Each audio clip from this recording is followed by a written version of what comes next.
I greet you in Lord's holy name. கர்த்தருடைய பரிசுத்த நாமத்தினாலே உங்களை வாழ்த்துகிறேன். I consider it a real privilege of being with you and teaching you on how to preach.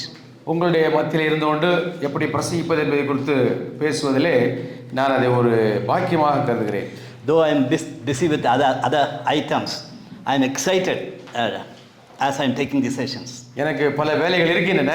இந்த வேலைகளுக்கு மத்தியிலே பிரசங்கிப்பது எப்படி என்பதை பற்றி கூறுவதிலே நான் மிகவும் மகிழ்ச்சி அடைகிறேன். Friends, yesterday we looked at we all have to preach. நேற்றைய தினத்திலே நாம் அனைவரும் பிரசங்கிக்க வேண்டும் என்று பார்த்தோம். It's not only in pulpit, in various ways to various groups we have to share God's word. நாம் இங்கே மேடையிலிருந்து மட்டுமல்ல பல இடங்களிலிருந்து எங்கெல்லாம் இருக்கிறீர்களோ அங்கெல்லாம் கிறிஸ்துவை பிரசங்கிக்க வேண்டும் என்று நாம் பார்த்தோம். And when we preach, we have to preach from God's word.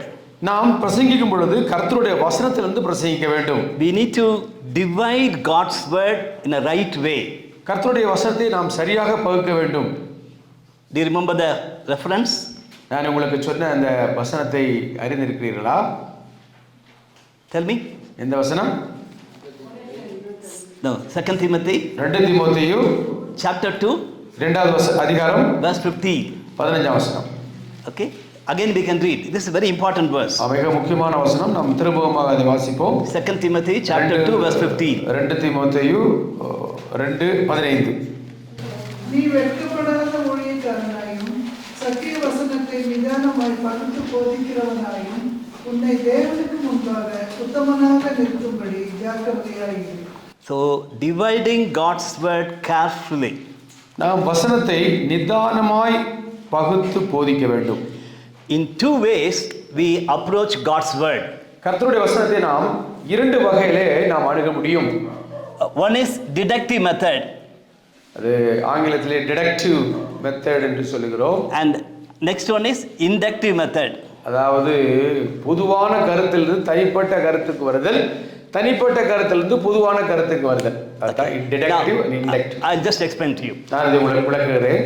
Deductive is we know everything and we go and approach from our own understanding. அதாவது இந்த டிடக்டிவ், அதாவது பொதுவான கருத்திலிருந்து தனியாக சில காரியங்கள் அறிந்திருக்கிறோம், அறிந்த ஒரு விஷயத்திலிருந்து அறியாத ஒரு விஷயத்திற்கு செல்கிறோம். Okay, Psalm 23 we take and we know that God is our shepherd and then we approach that Bible verse. 23வது சங்கீதத்தை நாம் படிக்கும் பொழுது நமக்கு தெரிந்திருக்கிறது, அதன் மூலமாக நாம் வேதத்தை அணுகிறோம். So like that there are many passages and many thoughts we know and we go to God's word so that we can get something, but this is different than inductive method. அதாவது பல காரியங்களை நாம் ஏற்கனவே அறிந்திருக்கிறோம், அறிந்த காரியத்தினுடைய அடிப்படையிலே நாம் வேதத்தை அணுகிறோம். இந்த இண்டக்டிவ் மெத்தட் என்பது சற்று வேறுபாடானது. Inductive method is we go to God's word without any mind, something in the mind. We just go openly and study God's word and that speaks to us directly. அதாவது இந்த inductive method என்று சொல்லும் பொழுது நாம் எந்த விதமான முன் விதி நம்முடைய மனதிலே இல்லாதபடி அந்த வேத வசனத்தை நாம் அணுகிறோம். நமக்குள்ளாக இது தெரியும் என்றல்ல, எனக்கு தெரியாது என்ற வகையிலே வேதத்தை அணுகிறோம். Same Psalm 23. 23ஆம் சங்கீதமும் அப்படித்தான். You can just close that thing you do not know. Then you are approaching Psalm 23. With that, I have to bring out the message from Psalm 23. அங்கே 23ஆம் சங்கீதத்தை எனக்கு அதில் ஒன்றுமே தெரியாது, இதை முதல் முறையாக வாசிப்பதில் போல வாசிக்கிறேன். வாசித்து அதிலிருந்து பல காரியங்களை கண்டு நான் அதை புரிந்து கொள்ள முயற்சிக்கிறேன். Okay, we read God's word. நாம் வேதவசனத்தை வாசிக்கிறோம். We study God's word. வேதவசனத்தை நாம் படிக்கிறோம். So that is important. மிக முக்கியமானது. So I am so happy to see some young people around. இந்த இடத்துல இளைஞர்கள் இருப்பதை குறித்து நான் மகிழ்ச்சி அடைகிறேன். So they read newspaper. அவர்கள் நியூஸ் பேப்பர் வாசிக்கிறார்கள். But they study the textbook. அவர்கள் வீட்டில் நம்ம பாடங்களையும் படிக்கிற வீட்டு பாடங்களையும் படிக்கின்றார்கள். Okay, see that they cannot simply read physics books. They have to study the physics book. நீங்கள் பிசிக்ஸ் படிக்க வேண்டும் என்றால் ஒரு செய்தித்தாளை படிப்பது போல அதை படிக்க முடியாது. So what do you do with Bible? வேதத்தை வைத்து என்ன செய்கிறீர்கள்?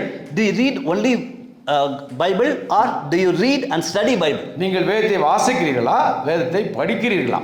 So when you study God's word, then you get message After that, you can pass it on to others. நீங்கள் வேதத்தை நன்றாக படிக்கும் பொழுது மட்டும்தான் அதிலிருந்து கருத்துக்களை உட்வாங்கி நீங்கள் மற்றவர்களுக்கு சொல்ல முடியும்.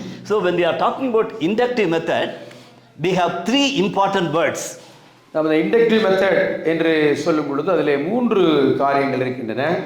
First one is observation. முதலாவதாக நாம் உன்னிப்பாக கவனிப்பது. Second one is interpretation. நாம் இரண்டாவதாக வியாக்கியானம் செய்வது.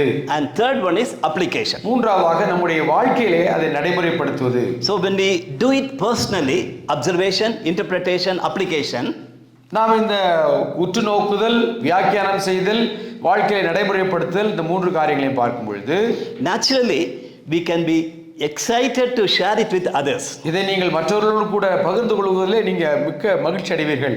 So don't think of preaching something like different. You have to enjoy it and then you have to study that, and it's coming from your heart to others. நீங்கள் ஒரு காரியத்தை படிக்கும் பொழுது உங்களுக்கு ஒரு உள்ளான மகிழ்ச்சியும் பிரகாசமும் இருக்க வேண்டும். அதை மற்றவர்களோடு கூட நீங்கள் பகிர்ந்து கொள்கிறீர்கள். Okay, now let's concentrate on first observation. முதலாவதாக observation, அதாவது உற்று நோக்குதல் என்ற காரியத்தை பார்ப்போம். Actually yesterday itself I'm supposed to share, but I'm just taking from yesterday's paper only. நேற்றைய தினத்திலே நான் இது சொல்லியிருக்க வேண்டும், இருந்தாலும் இப்பொழுது நான் சில காரியங்களை உங்களுக்கு அதில் சொல்ல விரும்புகிறேன். I told you that 8 things you have to do in our observation. 8 things. 8 காரியங்களை கவனிக்க வேண்டும். வேதத்தை படிக்கும் பொழுது 8 காரியங்களை கவனிக்க வேண்டும். Number 1. முதலாவதாக, when I heard this, I was so much excited. இதை நாம் பார்க்கும் பொழுது எனக்கு மிகவும் ஒரு உற்சாகமாக இருந்தது. First thing is, when you read a portion or a verse, you have to connect it with your sense. நீங்கள் ஒரு வசனத்தை வாசிக்கும் பொழுது உங்களுடைய உணர்வுகளோடு கூட அதை தொடர்பு படுத்தி பார்க்க வேண்டும். We all know that we have 5 senses. நமக்கு 5 விதமான அறிவு இருக்கிறது. What I see, நான் எதை பார்க்கிறேன், what I hear, எதை கேட்கிறேன், what I touch, எதை தொடுகிறேன், what I feel, எதை உணர்கிறேன், what I smell, எதை நான் நுகர்கிறேன். Okay, 5 things. So சுவைக்கிறது. okay, that's right. So we have to keep this in mind. இதை நாம் கருத்திலே கொள்ள வேண்டும். And approach this passage. இந்த பகுதியை நாம் அணுக வேண்டும். Why? ஏன்? We can understand the depth of the passage. அந்த பகுதியினுடைய ஆழத்தை அப்பொழுதுதான் நீங்கள் புரிந்து கொள்ள முடியும். And then we can go into the passage and we can be part of that passage. அந்த பகுதியினுடைய அங்கமாக நீங்கள் மாறுகிறீர்கள். Now let's turn our Bibles to Psalm 126. 126வது சங்கீதத்திற்கு நாம் மீண்டுமாக நம்முடைய கவனத்தை திருப்புவோம். Yesterday we read it, we studied it, Psalm 126. நேற்றைய தினத்திலும் கூட 126வது சங்கீதத்தை நாம் படித்தோம். ஞாபகம் இருக்கும் என்று நினைக்கின்றேன். As you are going to hear God's word, கர்த்தருடைய வசனத்தை நீங்கள் கேட்கும் பொழுது keep this in mind. இதை உங்களுடைய மனதிலே வைத்துக் கொள்ளுங்கள். What I see, நான் எதை பார்க்கிறேன், what I hear, எதை நான் கேட்கிறேன், what I can touch, எதை நான் தொட்டு பார்க்க முடியும், what I can smell, எதை நான் நுகர்ந்து பார்க்க முடியும், and what I can taste. எதை நான் சுவைத்து பார்க்க முடியும். Immediately you may say that there is nothing is there. ஒன்றுமே இல்லை என்று நீங்கள் சொல்லக்கூடும். And then some passages you may not have all the 5 senses. சில சமயத்திலே இந்த 5 உணர்வுகளும் சில பகுதியிலே இருக்காது. But in this passage it is there. இந்த பகுதியிலே நீங்கள் அதை பார்க்க முடியும். Okay, someone can read for us little loudly. சீக்கிரமாக நாம் வாசிப்போம். Little loudly. Then others can think of these 5 senses and work on it. So இதை வாசிக்கும் பொழுது மற்றவர்கள் இந்த 5 அந்த உணர்வுகளை அறிவுகளை நீங்கள் பார்க்க போகிறீர்கள். சியோனின் சிறையிருப்பை கர்த்தர் திருப்பும் போது சொப்பனம் காண்கிறவர்கள் போல் இருந்தோம். அப்பொழுது நம்முடைய வாய் நகைப்பினாலும் நம்முடைய நாவு ஆனந்த சத்தத்தினாலும் நிறைந்தது. அப்பொழுது கர்த்தர் இவர்களுக்கு பெரிய காரியங்களை செய்தார் என்று புறஜாதிகளுக்குள்ளே சொல்லிக் கொண்டார்கள். கர்த்தர் நமக்கு பெரிய காரியங்களை செய்தார், இது நிமித்தம் நாம் மகிழ்ந்திருக்கிறோம். கர்த்தாவே, தெற்கத்தி வெள்ளங்களை திருப்புவது போல எங்கள் சிறையிருப்பை திருப்பும். கண்ணீரோடே விதைக்கிறவன் கம்பீரத்தோடே அறுப்பார்கள். அள்ளி தூவும் விதையை சுமக்கிறவன் அழுது கொண்டு போகிறான், ஆனாலும் தன் அறுத்த அரிகளை சுமந்து கொண்டு கம்பீரத்தோடே திரும்பி வருவான். இது என்ன சுவைகள் பாருங்க. Okay, first what do you see there? அங்க என்ன பார்க்கிறீர்கள்? Can you see something? எதை பார்க்கிறீர்கள்? சொப்பனத்தை பார்க்க முடியுமா? Can we see dream? We can feel dream. What we can see? என்ன பார்க்கிறீர்கள்? Okay. Come out. Huh? No, first we'll start from that one. ஒன்றாம் வசனத்துக்கு வருவோம். ஃபர்ஸ்ட்லேருந்து நம்ம ஸ்டார்ட் பண்ணுவோம். You see that they are coming out from exile. அவர்கள் actually அது உண்மையாகவே அவர்கள் சிறையிருப்பிலிருந்து திருப்பி வருகிறார்கள். Okay, now tell me, when you come out of like jail, சிறையிலிருந்து நீங்கள் வருகிறீர்கள், வந்தவுடன் எதை பார்ப்பீர்கள்? what you will see? The verse is there. In the Bible itself, we can see that words. அந்த வசனம் இங்கே இருக்கிறது. நகைப்பு. I can see that people are smiling. So அந்த சிறைச்சாலை வெளியே வரும்பொழுது அவர்களுடைய முகத்திலே ஒரு சிரிப்பை நீங்கள் பார்க்க முடியும். Okay, it's not that it is from they are coming out of a grave. They are coming out of the exile. They were joyful. அவர்கள் ஒரு சிறையிருப்பில் இருந்து வரும்பொழுது அவர்கள் முகத்திலே நீங்கள் ஒரு மகிழ்ச்சியை பார்க்க முடியும். Okay, when you write down, it's better for you, so that when you bring out your message, this word joy will definitely come. நீங்கள் இத மகிழ்ச்சி என்ற அந்த காரியம் உங்களுடைய பிரசங்கத்தில் இருக்க வேண்டும். Okay, so that is in the passage. அது பகுதியில் இருக்கிறது. Okay, what do you hear? என்ன கேட்கிறீர்கள்? Yes. Somebody was telling about you. God has done something great for them. புறஜாதிகள் இவர்களுக்கு பெரிய காரியங்களை செய்தார் என்று மற்றவர்கள் சொல்லுவார்கள். அதை நீங்கள் கேட்கிறீர்கள். It is there in the Bible. வேதத்தில் இருக்கிறது. Why I am asking? ஏன் அதை கேட்கிறேன்? When you live in the society, நீங்கள் சமூகத்தில் வாழும் பொழுது others are talking about you. அவர்கள் உங்களை பற்றி பேசுகிறார்கள், பார்க்கின்றார்கள். You can hear that somebody is telling God has done something for you. உங்களுக்கு கர்த்தர் என்ன செய்தார் என்பதை குறித்து அவர்கள் சொல்லுகிறார்கள். So when you preach, நீங்கள் பிரசங்கம் செய்யும் பொழுது this thought should come out. இந்த காரியமானது உங்களுடைய மனதிலே வர வேண்டும். Okay, then any other thing can you hear or see? நீங்கள் ஏதாவது பார்க்க முடியுமா, கேட்க முடியுமா? Brother, you said something. What do you see? Okay, so you see something, a flood. ஒரு flood, நீங்க ஒரு வெள்ளத்தை பார்க்கிறீர்கள். Right, that's a very good thought. நல்ல காரியம். Flood is there. Any other thing? Many. Right, that you hear others are saying. And then joyful, we already talked about it. Okay. விதைக்கிறத பாருங்க. So you see that somebody was just showing. அங்கே சிலர் விதைக்கிறதை பார்க்கின்றோம். Then next verse, what do you see? அடுத்து என்ன பார்க்கிறீர்கள்?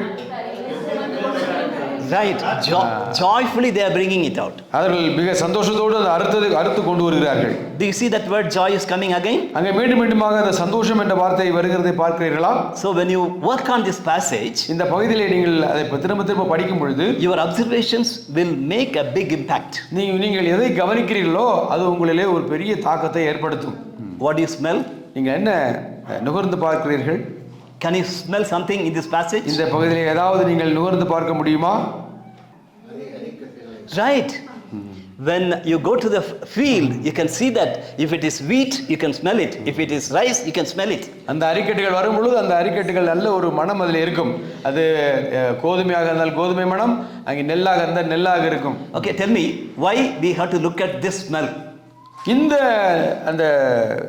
இந்த ஒரு வாடையை நாம் ஏன் அந்த மனத்தை நாம் நுகர வேண்டும்? Why? ஏன்? Now when you study this Bible, why do you want to smell? நீங்கள் வேதத்தை படிக்கும் பொழுது ஏன் நீங்கள் நுகர்ந்து பார்க்க வேண்டும்? I told you in the beginning. Sarika? சந்தோஷமா இருக்கு. Okay. Oh, good. When you smell, sometimes bad smell also will disturb you. சில சமயத்தில் கெட்ட வாசனை உங்களை தாக்கும், சில சமயத்தில் நல்ல மகிழ்ச்சியை கொண்டு வரும். Right. Basically we smell, then only you go into the passage. நீங்கள் அப்பொழுதுதான் அந்த பகுதிக்குள்ளாக செல்ல முடியும். Now read verse 5 and 6. 5-6. கண்ணீரோடு விதைக்கிறவர்கள் கெம்பீரத்தோடு அறுப்பார்கள். அள்ளித்தூவும் விதையை சுமக்கிறவன் அழுது கொண்டு போகிறான், ஆனாலும் தன் அறுத்த அரிகளை சுமந்து கொண்டு கெம்பீரத்தோடு திரும்பி வருவான். See, I want to be there in the field. நான் அந்த வயலிலே இருக்க விரும்புகிறேன். So as I read this passage, when I have the senses, naturally I am pushed to think of that same situation. நீங்கள் இந்த பகுதியை வாசிக்கும் பொழுது நீங்கள் ஒரு வயலுக்கு செல்ல வேண்டும். Then as we said yesterday, when we are dividing this passage, first portion talks about the past. முதலாவது பகுதி கடந்த காலத்தை பற்றி பேசுகிறது. And there it is talking about people are surprised that you are all joyful. மற்ற மக்கள் எல்லாம் உங்களை பார்த்து மிக்க மகிழ்ச்சி அடைகிறார்கள் என்பதை பார்க்கிறோம். And verse 4 talks about our present. அது இன்றைய சூழ்நிலை பற்றி கூறுகிறது. It says that Lord revive us. ஆண்டவரே எங்களை உயிர்ப்பியும். And 5 and 6 talks about the future. அங்கே 5, 6 எதிர்காலத்தை பற்றி பேசுகிறது. There it says if you do your things properly, one day you'll be joyfully reaping. நீங்கள் செய்கிற காரியத்தை மிக சரியாக செய்யும் பொழுது ஒரு நாளிலே நீங்கள் மிக மகிழ்ச்சியோடு அறுத்து கொண்டு வருவீர்கள். So when you look at this psalm, நீங்கள் இந்த சங்கீதத்தை பார்க்கும் பொழுது without this observation of the 5 senses, இந்த 5 அறிவுகள் மூலமாக உணர்வுகள் மூலமாக இதை பார்க்கவில்லை என்றால் you will not be excited. உங்களுக்கு அதில் பெரிய மகிழ்ச்சி இருக்காது. Secondly, இரண்டாவதாக when you look at a passage, ஒரு பகுதியை பார்க்கும் பொழுது you have to look at the people there. அங்கே உள்ள மக்கள் யார் யார் என்று பார்க்க வேண்டும். Tell me quickly who are the people in this mentioned in this psalm. இந்த பகுதியில் யாரெல்லாம் இருக்கிறார்கள்? சிறையிருப்பில் இருக்கிற மக்கள் இருக்கிறாங்க. Very good. அதுக்கு முன்னாலே பாருங்களேன், புறஜாதிகள் இருக்காங்க. Right. அடுத்து One more. விதைக்கிறவங்க அறுக்கிறவங்க. Right? Kathar. Right. Yes. When you are talking about person, look at the triune God.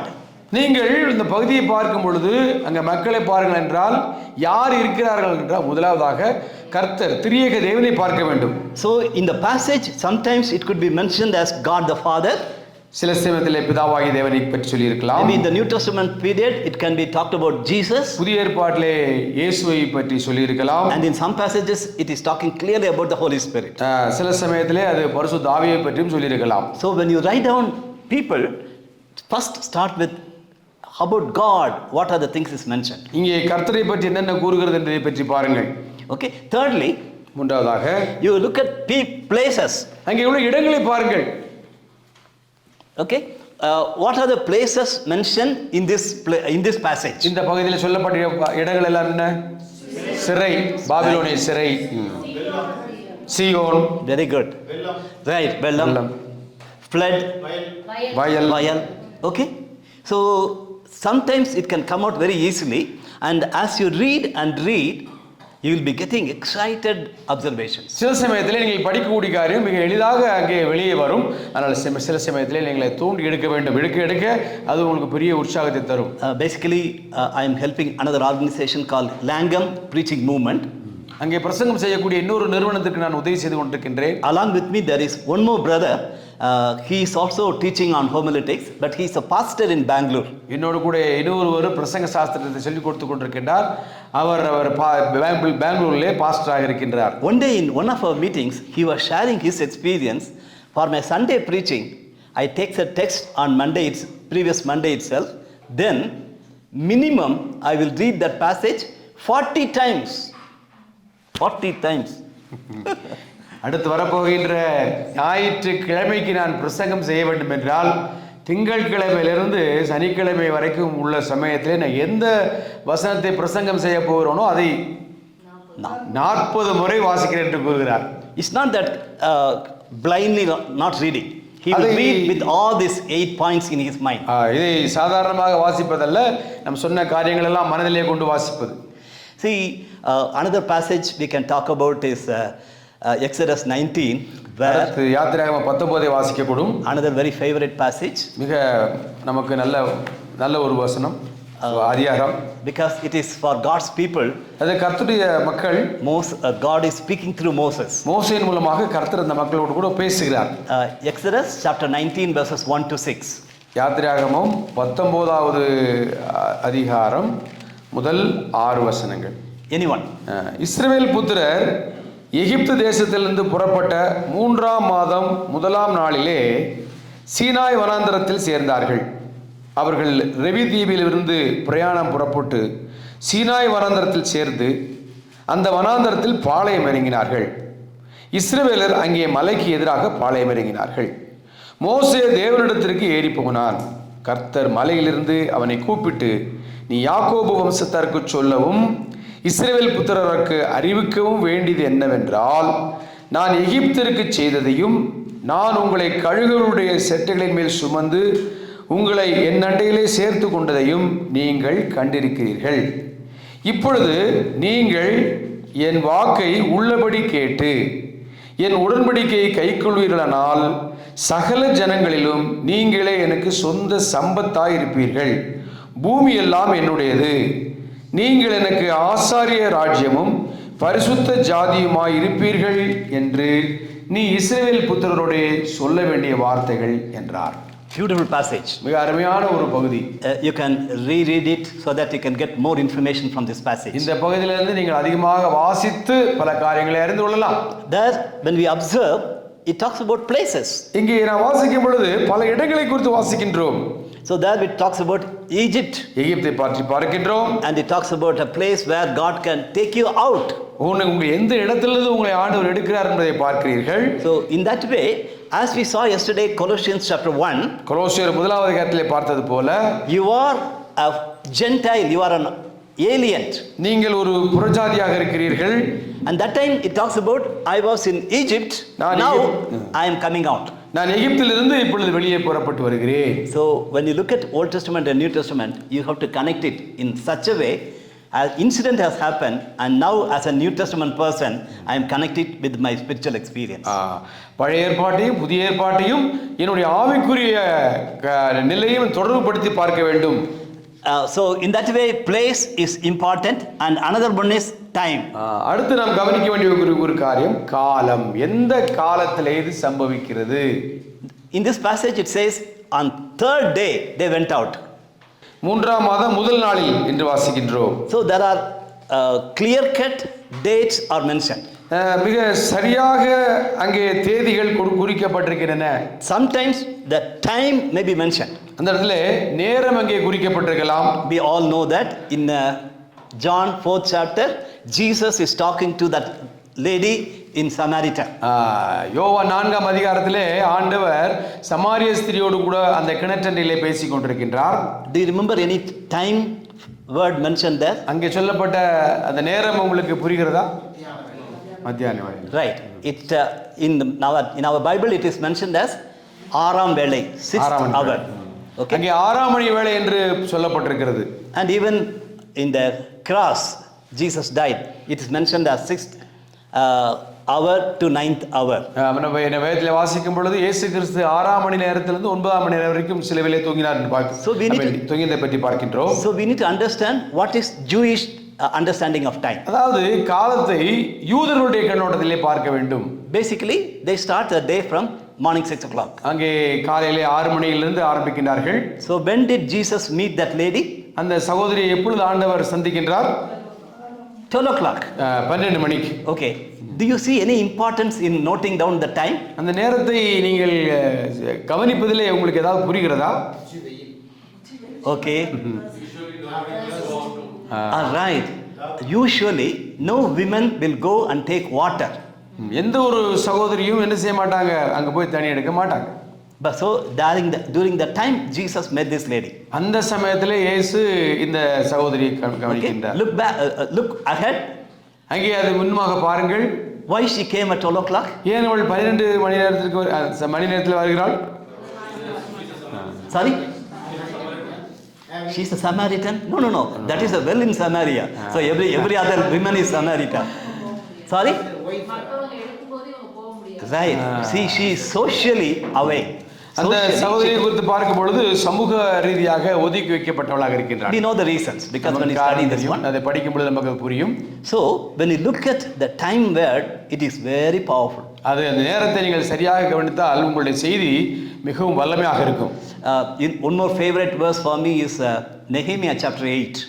நெகேமியா 8ஆம் அதிகாரமும் எனக்கு மிகவும் பிரியமான ஒரு வசனம். As we preach, we have to definitely study Nehemiah 8 chapter. நீங்கள் பிரசங்கிக்கும் பொழுது நெகேமியா 8வது அதிகாரத்தை கண்டிப்பாக படித்திருக்க வேண்டும். Because there both Ezra and Nehemiah were passionate about sharing God's word. அங்கே நெகேமியாவும் எஸ்ராவும் கர்த்தருடைய வசனத்தை அவர்கள் பிரசங்கிப்பதிலே அவர்கள் மிகவும் உற்சாகமாக இருக்கிறார்கள். Read the first verse in Nehemiah chapter 8. 8வது அதிகாரம் நெகேமியாவிலே நீங்கள் அந்த முதல் வசனத்தை வாசியுங்கள். ஜனங்கள் எல்லாரும் தண்ணீர் வாசலுக்கு முன்னான வீதியிலே ஒருமனப்பட்டு கூடி கர்த்தர் இஸ்ரவேலுக்கு கற்பித்த மோசேயின் நியாயப்பிரமாண புஸ்தகத்தை கொண்டு வர வேண்டும் என்று வேதபாரகனாகிய எஸ்ராவுக்கு சொன்னார்கள். Okay, so here it's a very simple statement. மிக எளிமையான ஒரு வாசகம். But read the previous verse. இதற்கு முன்பதாக உள்ள அந்த வசனத்தை வாசியுங்கள். ஆசாரியரும் லேவியரும் வாசல் காவலாளரும் பாடகரும் ஜனங்களில் சிலரும் நிதனீமியரும் இஸ்ரவேலர் அனைவரும் தங்கள் தங்கள் பட்டணங்களில் குடியேறினார்கள். 7ஆம் மாதமான போது இஸ்ரவேல் புத்திரர் தங்கள் பட்டணங்களில் இருந்தார்கள். Okay, here it says that 7th month they have gone and settled down in a new place. நம்ம என்ன வாசிக்கிறோம்? அவர்கள் புதிய இடத்திலே போய் அவர்கள் தங்க ஆரம்பிக்கிறார்கள். And next verse says in 8th chapter 1 they were eager to hear God's word. இரண்டாவதாக அவர்கள் கர்த்தருடைய வசனத்தை கேட்பதற்கு ஆர்வமாக இருந்தார்கள் என்று பார்க்கின்றோம். Just now we read. Look at verse 2. இரண்டாவது வசனத்திற்கு வாருங்கள். அப்படியே 7ஆம் மாதம் முதல் தேதியில் ஆசாரியனாகிய எஸ்ரா நியாயப்பிரமாணத்தை புருஷரும் ஸ்திரீகளும் கேட்டு அறியத்தக்க அனைவருமாகிய சபைக்கு முன்பாக கொண்டு வந்து தண்ணீர் வாசலுக்கு முன்னான வீதிக்கு எதிரே இருந்து காலமே தொடங்கி மத்தியானம் மட்டும் புருஷருக்கும் ஸ்திரீகளுக்கும் கேட்டு அறியத்தக்க மற்றவர்களுக்கும் முன்பாக அதை வாசித்தான். Thank you, brother. See this whole passage, when you read, you are excited. It's excited. நீங்கள் இந்த பகுதியை வாசிக்கும் பொழுது நீங்கள் ஒரு பிரகாசம் அடைகிறீர்கள், உற்சாகம் அடைகிறீர்கள். The previous chapter says on the 7th month they came. The next chapter says on the first day itself they met together and asked them to read God's word. பாருங்கள், அவர்கள் போய் முதலாவதாக இருக்க வேண்டிய இடத்தில் இருக்கின்றார்கள். ஆனால் இங்கே என்ன சம்பவிக்கின்றது? அந்த முதல் தேதியிலேயே அவர்கள் வேதவசனத்தை உற்சாகமாக கேட்க ஆரம்பிக்கிறார்கள். Just look at our own life. நம்முடைய வாழ்க்கையை கவனித்து பாருங்கள். When you go to a new place and when we settle down, நாம் புதிய இடத்திலே போய் அங்கே அமர்கிறோம். we won't go to church also on the coming Sunday. We will take some rest and then following Sunday only we will go to the church. அந்த இடத்திலே ஒரு சபைக்கு செல்ல வேண்டும் என்றால் நம்ம அன்று ஓய்வெடுத்து விட்டு நம்ம என்ன செய்வோம்? அடுத்த வாரத்திற்கு வேண்டும் என்றால் சபைக்கு செல்வோம். But they were quickly interested to know God's word. அவர்கள் உடனடியாக கர்த்தருடைய வசனத்தை அறிய விரும்பினார்கள். And next verse says the whole day they were standing so that Ezra can read God's word to them. அங்கே என்ன செய்தார்கள்? அந்த வசனத்தை கேட்பதற்கு நின்றார்கள் என்று வாசிக்கின்றோம். And the passage talks about how they responded to God's word. கர்த்தருடைய வசனத்திற்கு எப்படி அவர்கள் பிரதிபலித்தார்கள் என்பதை காட்டுகிறது. So what I want to communicate is when you look at a time verse, we'll be surprised that the way in which people respond to God's word. நீங்கள் அந்த காலத்தை சரியாக கவனித்தால் அந்த வேத வசனத்திற்கு அவர்கள் எப்படி பிரதிபலிக்கிறார்கள் என்பது உங்களுக்கு நன்றாக தெரியும். So it's not only this examples I'm giving. There are many time words. There are அதிகமான கால வசனங்கள் இருக்கின்றன. There is another word in Mark Gospel is immediately. Mark எழுதின சுவிசேஷத்திலே உடனே என்ற வாசகத்தை நீங்கள் பார்க்க முடியும். So what does it mean? அது எதை குறிக்கிறது? Jesus is a man of action. அங்கே இயேசு அதை செயல்படுகிறவராக இருக்கின்றார். Like quickly, immediately he is going to the next place and then doing. உடனடியாக அது அடுத்த இடத்திற்கு அவர் செல்கிறதை பார்க்கின்றோம். The Bible scholars say that Mark was blunt in writing that. அந்த மார்க் எல்லாவற்றையும் மிக உடனடியாக அவர் எழுதுகிறார். No, blunt. That is if he is எந்த விதமான முன்னுரையும் இல்லாமல் அவர் எழுதுகிறார், உடனடியாக எழுதுகிறார். See, if he is very brilliant in literature, he will not use this word immediately. அவர் இலக்கியத்திலே சிறந்தவராக இருந்தார். probably Luke was like that. Like that, exactly. அது மாதிரி லூக்கா மாதிரி அவர் இல்லை. அதனால அவர் என்ன செய்றாரு? அவருடைய சிந்தையில அவர் எதை நினைக்கிறாரோ அதை உடனே எழுதி விடுகிறார். Okay, brother was mentioning clearly about Luke. Luke was a doctor. லூக்காவை குறித்து வாசிக்கும் பொழுது அவர் வைத்தியனாக இருந்தார். And Mark was a simple friend of relative of Peter, and he just got that motivation to write. அவர் மார்க் பேதுருவோடு கூட இணைந்தவராக இருந்தார். பேதுருவிடமிருந்து அந்த ஒரு எண்ணத்தை பெற்று உடனடியாக எழுதுகிறார். And fifthly, ஐந்தாவதாக we have to look at things are mentioned in this passage. இதில் சொல்லப்பட்ட பொருட்கள் என்னென்ன என்று பார்க்கின்றோம். Okay, some of the things will be very useful for your understanding of the passage. நீங்கள் அந்த பகுதியை புரிந்து கொள்வதற்கு அந்த பகுதி உங்களுக்கு அந்த என்னென்ன பொருட்கள் அங்கே இருக்கின்றன என்பது உங்களுக்கு விளங்கும். John 4th chapter we see that lady was coming with one pot. அந்த யோவான் 4ஆம் அதிகாரத்திலே அந்த சகோதரி ஒரு தண்ணீர் குடத்தை கொண்டு வந்தார்கள். After meeting Jesus, இயேசுவை அவர்கள் சந்தித்த பொழுது what happened to the pot? அந்த பாறைக்கு என்ன ஆனது? She just left it and went. அதை அப்படியே வைத்துவிட்டு போய்விட்டார்கள். She was not thinking that I'll take water and go and keep it in the house and then after we'll talk. So அவர்கள் தண்ணீரை எடுத்துக்கொண்டு வீட்டுக்கு கொண்டு செல்ல வேண்டும் என்றெல்லாம் நினைக்கவில்லை. Okay, let's come back to Exodus 19th chapter. யாத்திராகமம் 19ஆம் அதிகாரத்திற்கு நாம் வருவோம். Do you see something a beautiful thing in that passage? அந்த பகுதியிலே மிக ஆச்சரியமான ஒரு காரியத்தை நீங்கள் பார்க்கிறீர்களா? Verse 4. 4வது வசனத்திலே Exodus. நான் எகிப்திற்கு செய்ததையும் நான் உங்களை கழுகுகளுடைய செட்டைகளின் மேல் சுமந்து உங்களை என் அண்டையில் சேர்த்து கொண்டதையும் நீங்கள் கண்டிருக்கிறீர்கள். What do you see? என்ன பார்க்கிறீர்கள்? Imagine. நீங்கள் அதை சிந்தித்து பாருங்கள், கற்பனை செய்து பாருங்கள். God is so creative in communicating. I just took you like a eagle taking its little ones. அந்த கழுகு அந்த தன்னுடைய சிறு குஞ்சுகளை எப்படி கொண்டு செல்கிறதோ அதே போல உங்களை கொண்டு செல்கிறேன் என்று கூறினார். And sixth one is activities. ஆறாவதாக அங்கே உள்ள செயல்களை பாருங்கள். That is also very important observation. அதுவும் கூட மிக முக்கியமான நீங்கள் கவனிக்க வேண்டிய ஒன்று. Another all the students we all be excited to hear that word verb. நீங்கள் மாணவர்களே உங்களுக்கு குறித்து சொல்கிறேன், வினைச்சொல்லை குறித்து நீங்கள் கேள்விப்பட்டிருப்பீர்கள். Very important. மிக மிக முக்கியமான word parts of speech. If you consider people as noun, activities are verbs. நீங்கள் மக்களை அங்கே அந்த நவுனாக நீங்கள் கருதினால், பெயர் சொல்லாக கருதினால் இது வினைச்சொல்லாக இருக்கும், வேர்பாக இருக்கும். See, activities are very important to understand the passage. நீங்கள் செய்யக்கூடிய அந்த செயல்பாடுகள் கேட்பதற்கு மிக நன்றாக இருக்கும். So that in that way we know what the author of the scripture is communicating to us. அந்த எழுத்தாளர் என்ன சொல்ல வருகிறார் என்பதை நீங்கள் கவனிக்க முடியும். So please, next time when you read the scriptures, keep it in mind.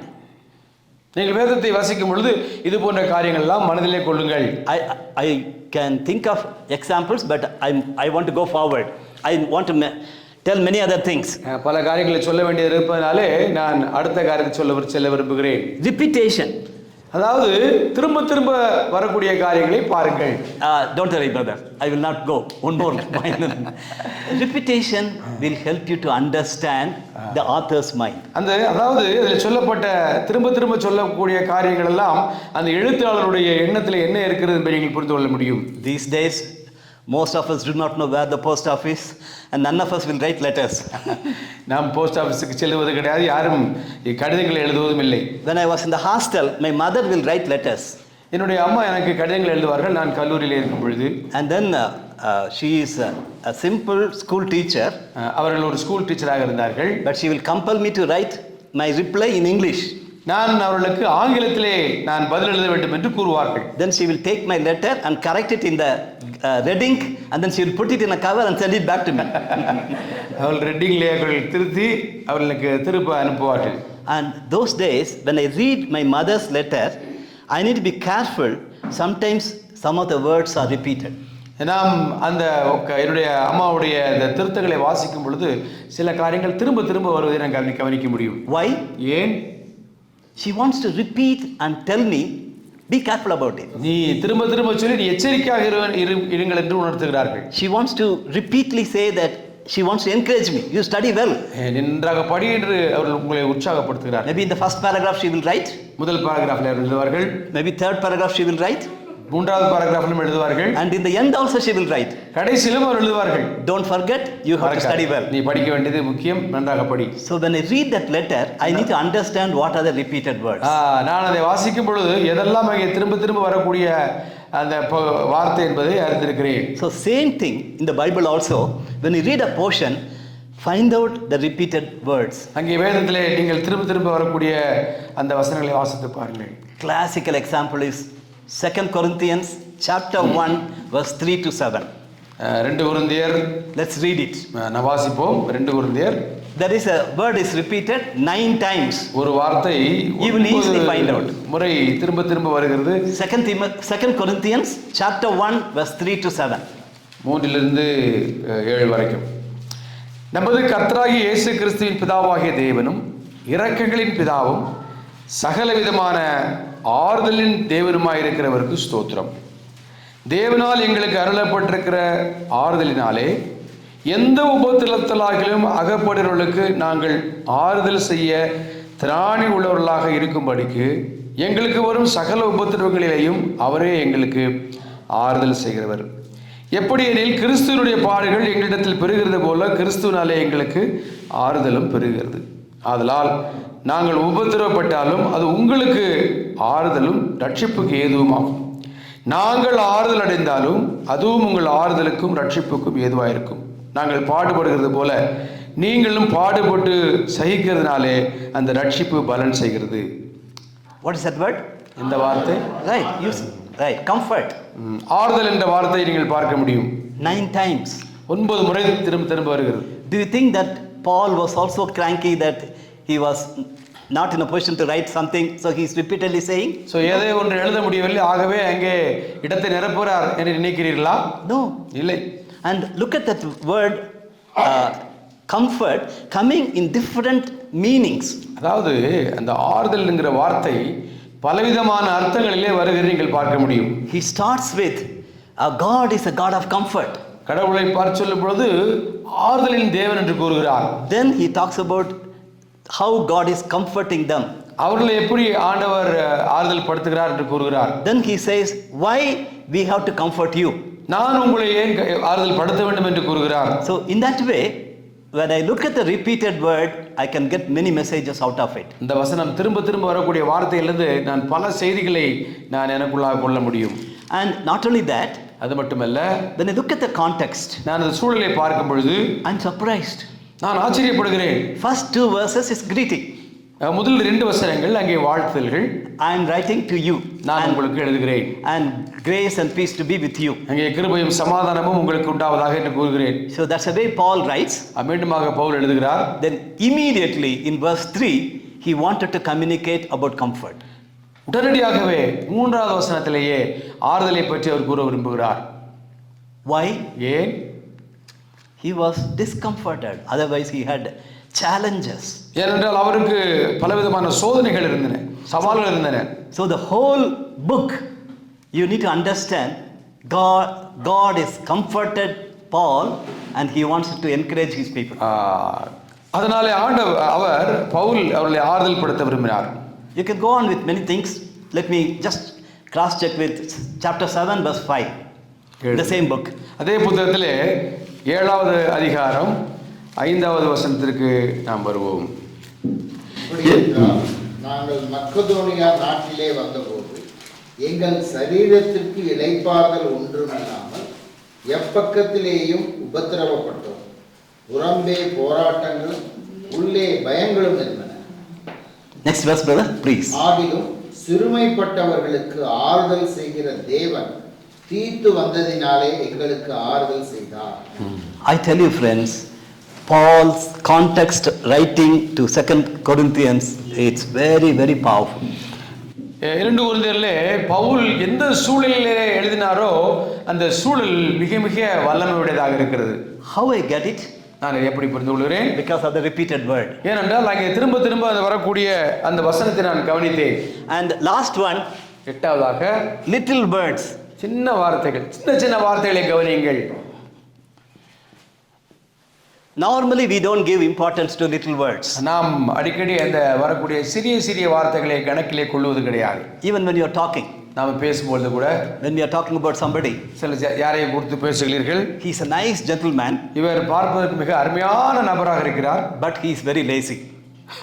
ஆனால் அவர் சோம்பேறியாக இருக்கிறார். That little word but அந்த இடத்துல வரக்கூடிய ஆனால் என்ற வார்த்தை completely puts him down. நீங்கள் மேலே சொன்னதில் அவரை கீழே இறக்கி விட்டீர்கள், தூக்கி இருக்கிறீர்கள். Look at your Bible. உங்கள் வேதத்தை பாருங்கள்.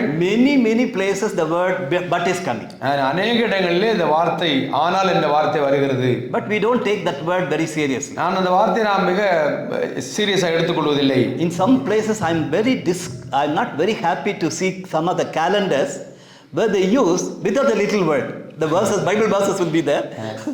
அந்த சில அந்த நாட்காட்டிலே இந்த சின்ன சின்ன வார்த்தைகள் அது இல்லாமல் அவர்கள் அச்சடித்து விடுகிறார்கள்.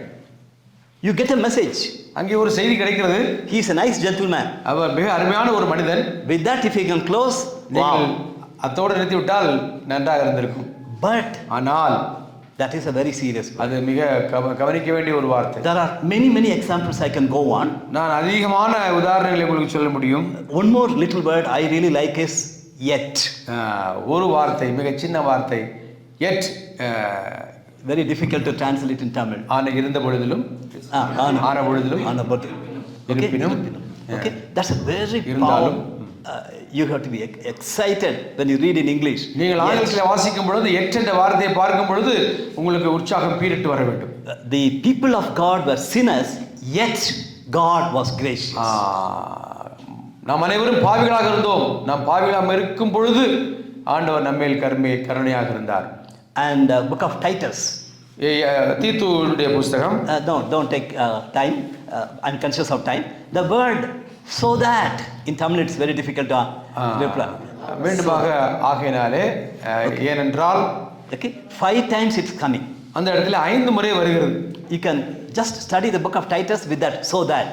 நீங்கள் இந்த so that என்னென்றால் அந்த வார்த்தையை மையமாக வைத்து நீங்கள் படிக்க முடியும். ஏனென்றால் right. Okay, so that is, if you can understand in Tamil, that will be very easy for you to study such passages. நீங்கள் தமிழிலே அதை சரியாக புரிந்து கொண்டால் மிக நல்லது. These are all little words.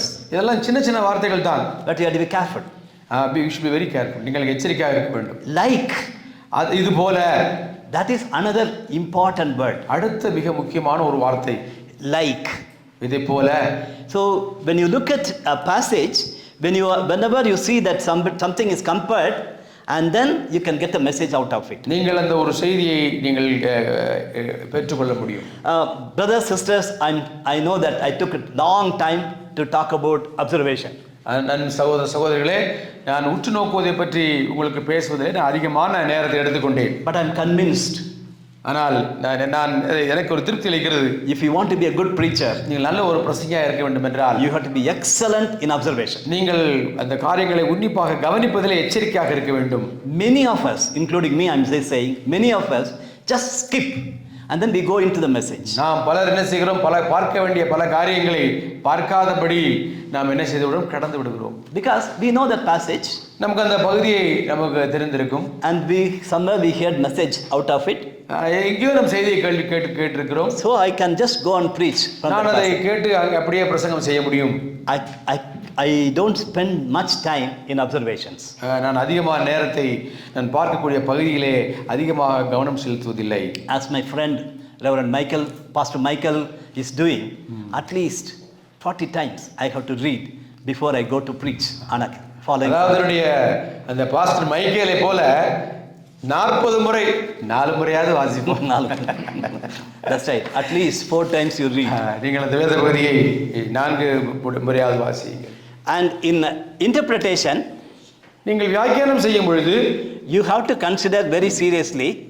மிக எச்சரிக்கையாக நீங்கள் கவனிக்க வேண்டிய ஒரு காரியம் என்னவென்றால் 3 things.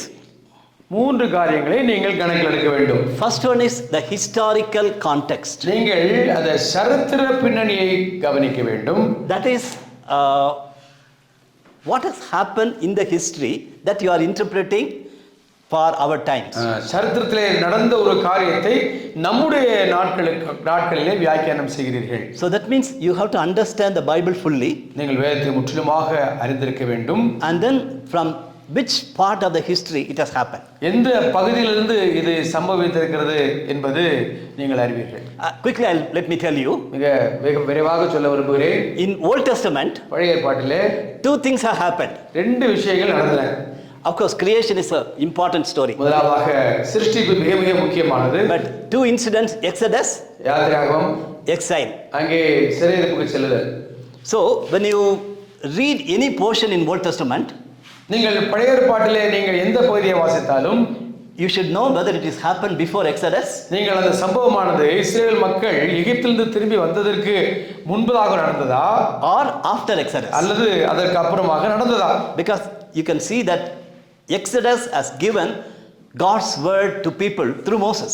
மோசே மூலமாக அவர்கள் அங்கே செங்கடலை கடந்து வந்த பொழுது சீனாய் மலையிலே நமக்கு ஆண்டவர் வாக்குத்தத்தங்களை மோசே மூலமாக கொடுத்தார். So before that, God dealt with people, அதற்கு முன்பதாக கர்த்தர் மக்களிடத்தில் நேரடியாக பேசினார். but after Exodus, God was speaking through the word, that is the law. நீங்கள் நன்றாக கவனிக்க வேண்டும். அதற்கு அப்புறமாக ஆண்டவர் நியாயப்பிரமாணத்தின் மூலமாக மட்டுமே பேசுகிறார். Exile.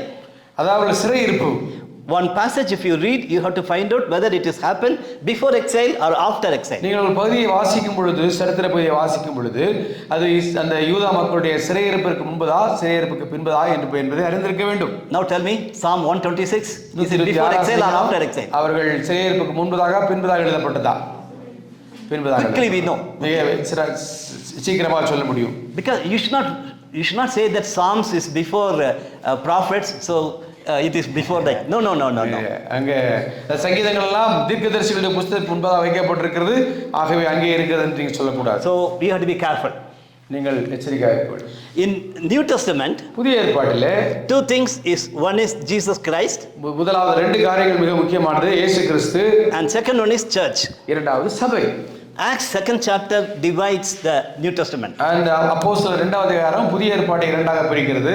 And there we have to understand in Jesus time what he is talking, and after Jesus time what is happening. இயேசு கிறிஸ்துவுடைய காலத்தில் என்ன நடந்தது, இயேசு கிறிஸ்துவுக்கு பின்பதாக என்ன சம்பவிக்கின்றது. So when you interpret one passage, when you want பகுதியை நீங்கள் விளக்குகிறீர்கள் வைத்துக் கொள்ளுங்கள், we have to be careful. நாம் எச்சரிக்கையாக இருக்க வேண்டும். Very good example is John 20:21. அங்கே யோவான் 20 chapters 20:21. 20 மற்றும் 21 verse 21. ஓகே 20வது அதிகாரம் 21வது வசனம். Sorry. Right. Chapter 20 verse 21. 20வது அதிகாரம் 21வது வசனம். Jesus was telling that when the Spirit, the Holy Spirit will come upon you. பரிசுத்த ஆவியானவர் உங்கள் மேல் வருவார். That is John chapter 20 verse 21. Okay, யோவான் 20:21வது வசனம். Because I see that some of the confusions are going on about the coming of the Holy Spirit. பரிசுத்த ஆவியானவருடைய வருகையை குறித்த பல குழப்பங்களை நான் பார்க்கின்றேன். Chapter 20 verse 21. 20:21. 22வது வசனம். அவர்கள் மேல் ஊதி பரிசுத்த ஆவியை பெற்றுக்கொள்ளுங்கள். Right? You can read 20. இயேசு மறுபடியும் அவர்களை நோக்கி, உங்களுக்கு சமாதானம் உண்டாவதாக, பிதா என்னை அனுப்பினது போல நானும் உங்களை அனுப்புகிறேன் என்று சொல்லி அவர்கள் மேல் ஊதி பரிசுத்த ஆவியை பெற்றுக்கொள்ளுங்கள். Okay, but we know that in Acts of the Apostles 2nd chapter only the Holy Spirit was given to them fully. ஆனால் நம்ம என்ன வாசிக்கிறோம், அப்போஸ்தலர் 2வது அதிகாரத்திலே பரிசுத்த ஆவியானவர் முழுமையாக கொடுக்கப்பட்டதை பார்க்கிறோம். Some of them will think that what Jesus said is nothing happened. அநேகர் நினைக்கின்றார்கள் இயேசு சொன்னது நடக்கவில்லை என்று நினைக்கின்றார்கள்.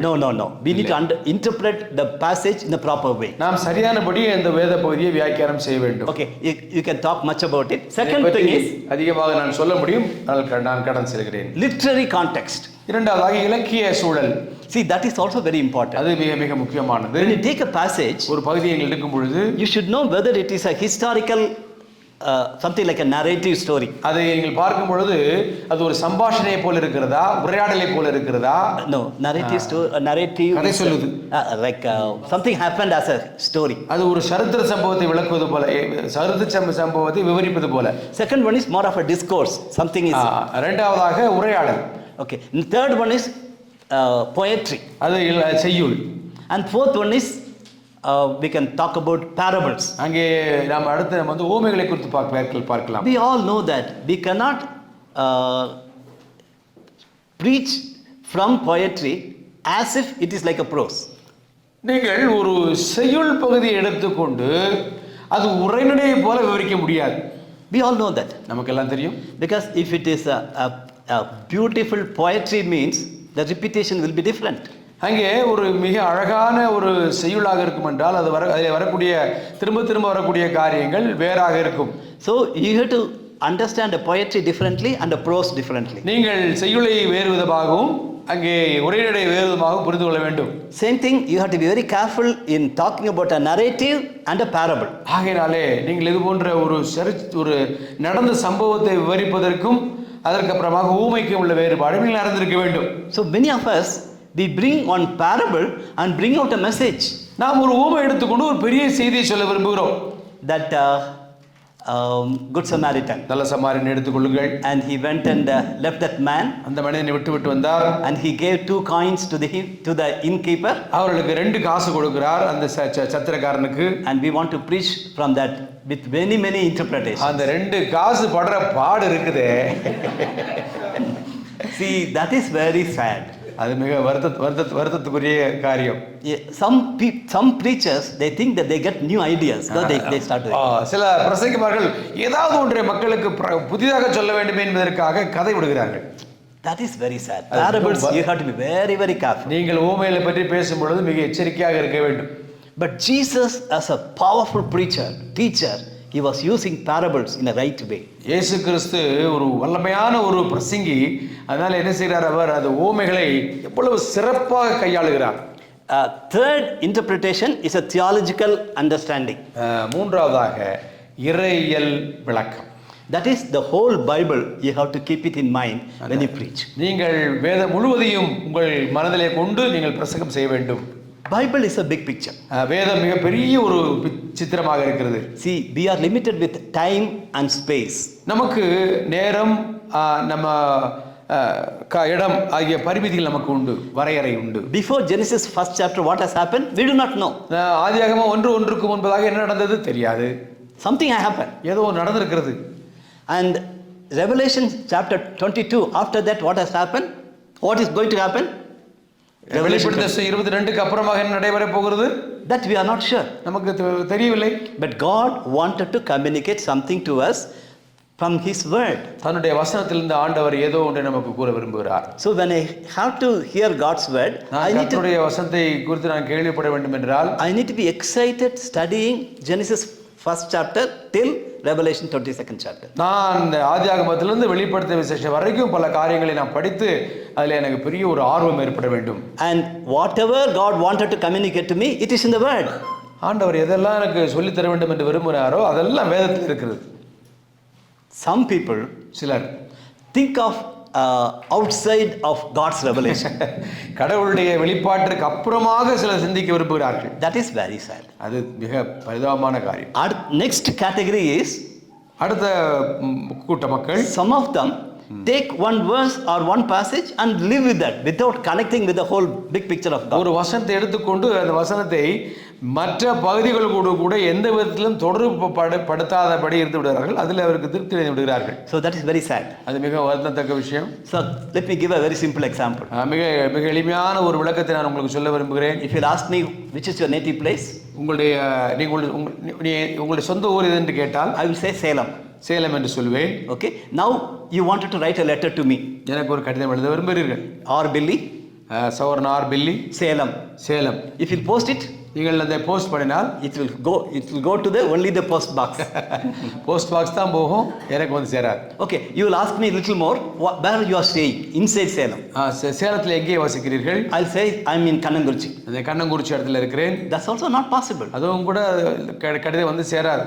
Then you are asking me where you are staying exactly the colony. எந்த காலனியிலே நீங்கள் இருக்கிறீர்கள்? I mentioned in colony. ஒரு பர்டிகுலர் இடத்தை சொல்கிறேன். There also it's not there. அதுவும் போதாது.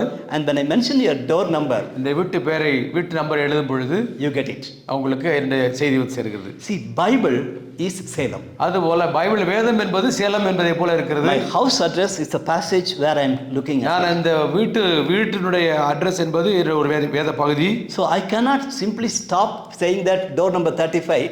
Nothing will happen. 33 என்ற ஒரு எண் கதவு எண் எனக்கு ஒன்றும் பதில் செய்யாது. So we have to look at the big picture of God. அங்கே பெரிய ஒரு அந்த சித்திரத்தை நம்முடைய கண்ணிலே கொள்ள வேண்டும். Let me give you one more verse, that is Deuteronomy chapter 29 verse 29. உபாகமம் 29வது அதிகாரம் 29வது வசனம். Deuteronomy 29:29. 29. மறைவானவைகள் நம்முடைய தேவனாகிய கர்த்தருக்கே உரியவைகள், வெளிப்படுத்தப்பட்டவைகளோ இந்த நியாயப்பிரமாணத்தின் வார்த்தைகளின் படியெல்லாம் செய்யும்படிக்கு நமக்கும் நம்முடைய பிள்ளைகளுக்கும் என்றென்றைக்கும் உரியவைகள். So brothers, sisters, keep Holy Bible and just concentrate of God's revelation to you. உங்களுக்கு கர்த்தர் இந்த வேத வசனத்தின் மூலமாக எதை வெளிப்படுத்துகிறார்களோ அதை குறித்து அதிக கவனம் உள்ளவர்களாக இருங்கள். I want to talk to the young people now. இளைஞர்களிடத்தில் பேச விரும்புகிறேன். When you become my age, நீங்கள் என்னுடைய ஒரு வயதிலே வரும் பொழுது it's going to be, the whole world is going to be cranky. இந்த உலகம் மிக மோசமான ஒரு சூழ்நிலைக்கு தள்ளப்பட போகிறது. I don't know. எப்படின்னு தெரியவில்லை. So I'm already, you know that the artificial intelligence, AI, has come. அந்த ஆர்டிஃபிஷியல் இன்டெலிஜென்ஸ் AI என்ற ஒரு தொழில்நுட்பம் வந்திருக்கிறது. And it is growing like anything now. அது எவ்வளவு வேகமாக வளருகிறது என்பதை நமக்கு அறிய முடியாது. In 5 years time, in 10 years time, it's going to rule the whole world. 5 வருடத்திலே இந்த உலகம் முழுவதையும் அது வெடித்து சிதறடிக்க செய்துவிடும். I'm sure that as a preacher, I have to tell you that in America, artificial intelligence can preach a better message than me. நான் உங்களுக்கு சொல்ல விரும்புகிறது, ஒரு பிரசங்க நிலைமையில ஒரு ஆர்டிஃபிஷியல் இன்டெலிஜென்ஸ் வைக்கப்பட்டுள்ள ஒரு ரோபோ என்னை விட மிகச் சிறப்பாக பிரசங்கம் செய்ய முடியும். If the pastor says that, Robo, you preach next Sunday on anger management. அங்கே கோபத்தை எப்படி நாம் மேலாண்மை செய்வது என்பதை பற்றி நீ பிரசங்கம் செய் ரோபோ என்று சொல்லிவிட்டால் அங்கே அது பிரசங்கம் வசிவிடும். And if you give the passage also, நீங்கள் அந்த வேத பகுதியை கொடுத்து விட்டால் 2 Corinthians chapter 1 verse 3 to 7. அங்கே 2 கொரிந்தியர் 1வது அதிகாரம் முதல் 1 முதல் 3 வரை என்று சொன்னால் then it will come out with a beautiful message. மிக அருமையான ஒரு செய்தியோடு வரும். If so, அப்படி என்றால் this is not easy. இது ஒரு எளிதான ஒரு காரியம் அல்ல. It's going to do many things in the world which are unbiblical. வேதத்தில் இல்லாத பல காரியங்களை இந்த AI செய்ய போகிறது. I'm not against AI. நான் இந்த AI என்ற தொழில்நுட்பத்திற்கு எதிரானவன் அல்ல. Because it can help many ways. பல வழிகளிலே அது உங்களுக்கு உதவ முடியும். In our medical science, நம்முடைய இந்த மருத்துவத்திலே பயன்படுத்த முடியும். in agricultural science, விவசாயத்திலே பயன்படுத்த முடியும். in many ways. இன்னும் பல படங்களில் நீங்கள் AI பயன்படுத்த முடியும். But AI is going to be a challenge for every believer. எல்லாருக்குமே அந்த AI ஒரு பெரிய ஒரு அச்சுறுத்தலாக இருக்க போகிறது. So young people, you need to study God's word. அதனால இளைஞர்களே, நீங்கள் வேதத்தை நன்றாக பயில வேண்டும். I'm not surprised. நான் ஆச்சரியப்படுகிறதில்லை. Because in Matthew 24, Jesus said, before he comes, many of the miraculous things are going to happen. மத்தேயு 24 என்ன வாசிக்கின்றோம்? இயேசு கிறிஸ்து மனுஷகுமாரன் வருவதற்கு முன்னதாக பல அதிசயமான காரியங்கள் நடக்க போயின. I won't be surprised somebody is coming in the heaven, from heaven directly and say that I am Christ. அப்படியே வானத்திலிருந்து ஒருவர் இறங்கி வந்து நான் தான் கிறிஸ்து என்று ஒருவர் சொன்னால் ஆச்சரியப்பட வேண்டிய அவசியம் இல்லை. And I won't be surprised that many of the unnatural things are going to happen naturally. இயற்கைக்கு விரோதமான பல வகை காரியங்கள் இயற்கையாக நிகழும் என்றால் நான் ஆச்சரியப்பட போவதில்லை. But I'll be surprised ஆனால் நான் ஆச்சரியப்படுவேன் if man can create another man. ஒரு மனிதனை உருவாக்கி விட்டால் then I will leave everything and go. நான் எல்லாவற்றையும் விட்டு நான் எங்கே போவேன்? Nothing. God is the creator. கர்த்தர் தான் எல்லாவற்றையும் உருவாக்குகிறவர். God is the creator of technology. ஆண்டவர் தான் தொழில்நுட்பத்தை உருவாக்குகிறவர். God only gives wisdom to man. மனிதனுக்கு அங்கே சிந்திக்கக்கூடிய ஆற்றலை கொடுப்பவர் அவர். But devil is active in bringing that creation against God. அங்கே இந்த சிருஷ்டிப்பை கர்த்தருக்கு விரோதமாக கொண்டு வருவதிலே நாம் பல காரியங்களை பார்க்கின்றோம். Now we are talking about AI. நாம் இப்பொழுது AI குறித்து நாம் பேசுகிறோம். Long back they were talking about cloning.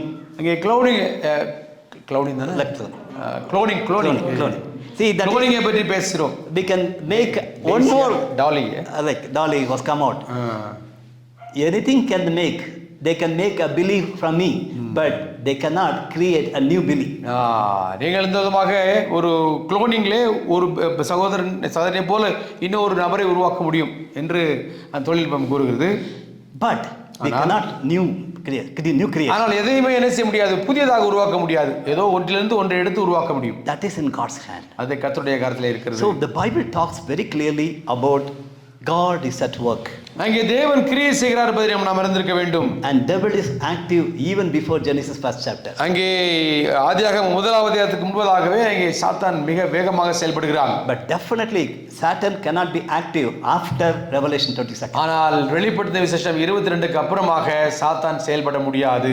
When I was here long back in this library, in this book room, I got a book, beautiful book. இந்த லைப்ரரியிலே உள்ள ஒரு லைப்ரரியிலே ஒரு மிக அருமையான ஒரு புத்தகத்தை நான் கண்டெடுத்தேன். God at War. அன்றைய தேவன் அங்கே யுத்தம் செய்கிறார். யுத்தத்தில் கர்த்தர் என்ற ஒரு புத்தகத்தை எடுத்தேன். The author's name is Boyd. God at war. பாய்ட் என்ற ஒரு நபர். God at war. அங்கே கர்த்தர் யுத்தத்தில் இருக்கிறார். If you want to read books like that, it's a very good book. இது போன்ற புத்தகங்களை வாசித்தால் மிக நன்றாக இருக்கும். And there it talks about it's a constant war between God and Satan. அங்கே சாத்தானுக்கும் கடவுளுக்கும் இடையில எப்பொழுதும் நிரந்தரமாக யுத்தம் நடந்து கொண்டே இருக்கிறீர்கள் பார்க்க முடியும். And we all have to understand that we are stuck. We are stuck in between. நம்ம இந்த கடவுளுக்கும் சாத்தானுக்கும் இடையில நம்ம சிக்கி கொண்டிருக்கின்றோம். So we are God's children. நாம் தேவனுடைய பிள்ளைகள். We are away from Satan. சாத்தானை விட்டு தூரமாக இருக்கின்றோம். But there is a war between God and God and Satan. கடவுளுக்கும் சாத்தானுக்கும் இடையில ஒரு பெரிய யுத்தம் இருக்கிறது. And we have to process it properly. நாம் என்ன நடைபெறுகிறது என்பதை நாம் கவனிப்பதில் எச்சரிக்கையாக இருக்க வேண்டும். As a child of God, கர்த்தருடைய பிள்ளையாக இருக்கும் பொழுது you have to be very much be careful with God's word. கர்த்தருடைய வசனத்தை குறித்து மிக மிக எச்சரிக்கையாக இருக்க வேண்டும். Okay, let's go to the third point. அது மூன்றாவது வசனத்துக்கு நமக்கு கருத்திற்கு வருவோம். That is, we have to prepare the message in a proper way and keep it on the dining table. அங்கே அந்த உணவை நீங்கள் என்ன செய்கிறீர்கள்? தயாரித்து விட்டீர்கள், அதை டைனிங் டேபிளுக்கு கொண்டு வருகிறீர்கள். அதைத்தான் இதுவரைக்கும் நான் என்ன செய்து விளக்கினோம். Okay, so when the sisters are in the kitchen, you can see that is a very mess. Awkward. The kitchen will be very awkward when you are preparing. சகோதரிகள் அந்த கிச்சனிலே அவர்கள் வேலை செய்து கொண்டிருக்கும் பொழுது அது பார்ப்பதற்கு அழகாக இருக்காது. பல இடங்களிலே பல காரியங்கள் சிதறி கிடக்கும். So as a preacher, when you prepare, your table also will be like that. நீங்கள் பிரசங்கம் பண்ணும் பொழுது அப்படித்தான் உங்களுடைய மேசையும் இருக்கும். Sometimes in your paper you might have written something and then next page you see that oh this is different. Then you write it in the second page. நீங்கள் முதலாவதாக ஒன்று எழுதியிருப்பீர்கள், அடுத்து வேற ஒன்று எழுதியிருப்பீர்கள். See, I see some of you are taking notes. சிலர் நீங்கள் notes எடுக்கிறீர்கள். Now it's very nice to see that your diary is well written. உங்களுடைய டைரி பார்ப்பதற்கு மிக அழகாக எழுதப்பட்டிருக்கிறது. But when you use a diary like this for preparing a message, ஆனால் உங்களுடைய செய்தியை தயாரிப்பதற்காக நீங்கள் அதை பயன்படுத்தும் பொழுது I will not be surprised that it is not neat. It's mess. இது பார்ப்பதற்கு ஒரு நன்றாக இருக்காது, ஒரு குழம்பி போய் கிடக்கும். Then you are working on it.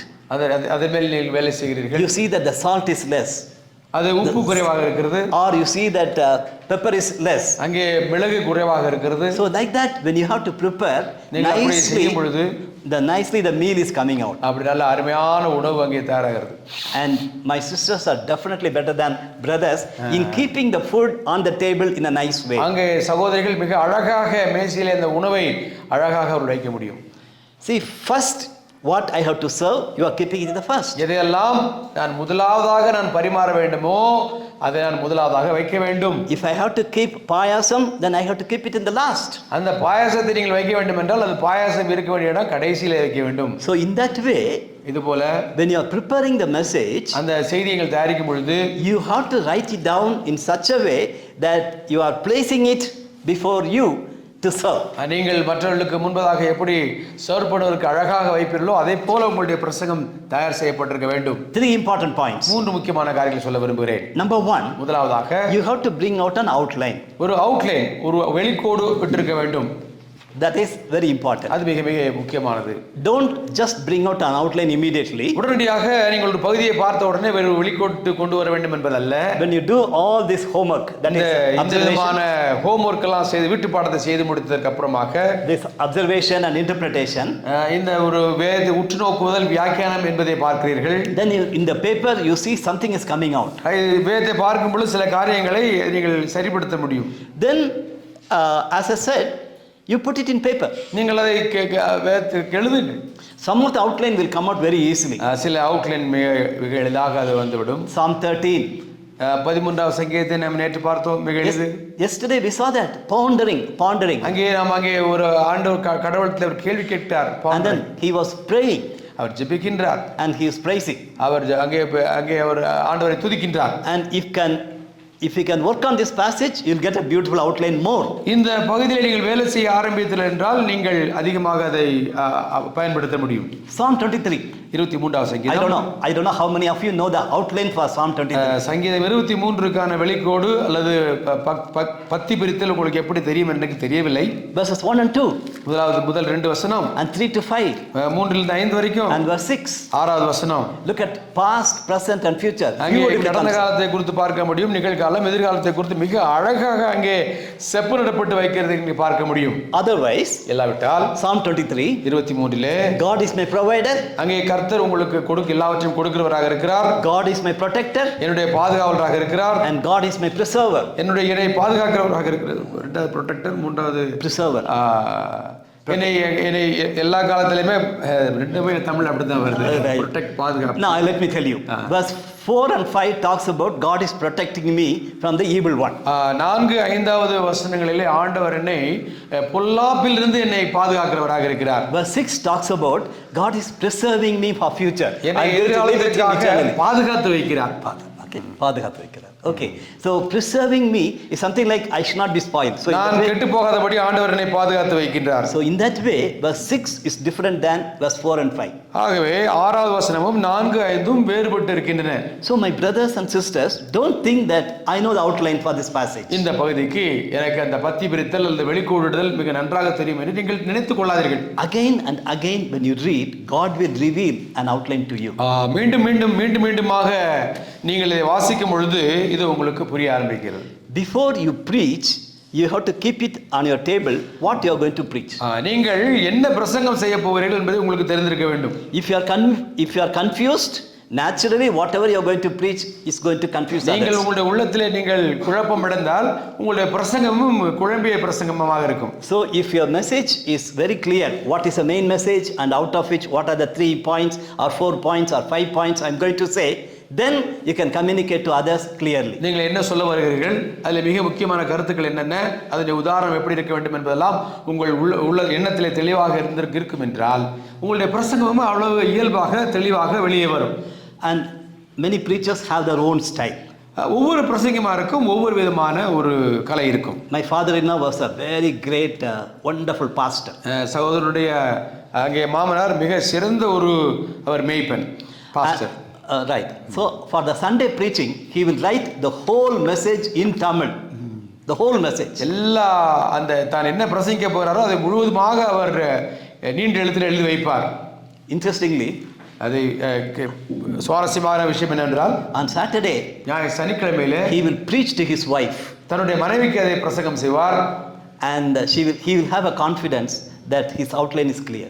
தன்னுடைய அந்த வெளிக்கோடு அல்லது பத்தி பிரித்தல் அது அந்த காரியம் எல்லாம் மிக சிறப்பாக இருக்கிறது என்பது அவருக்கு தெரிய ஆரம்பிக்கும். My mother-in-law is a very very spiritual lady and she was a school teacher, but she will patiently sit and hear her husband's message. சகோதரனை மாமியார் மிக ஒரு நல்ல ஸ்கூல் டீச்சர், பொறுமையோடு சகோதரனை மாமனார் செய்யக்கூடிய பிரசங்கத்தை கவனிப்பார். Then she will also give inputs. என்னென்ன செய்ய வேண்டும் செய்யக்கூடாது என்பதை பற்றி பேசுவார். And then next day morning when my father-in-law stands in the preaching, naturally he will have a confidence to preach.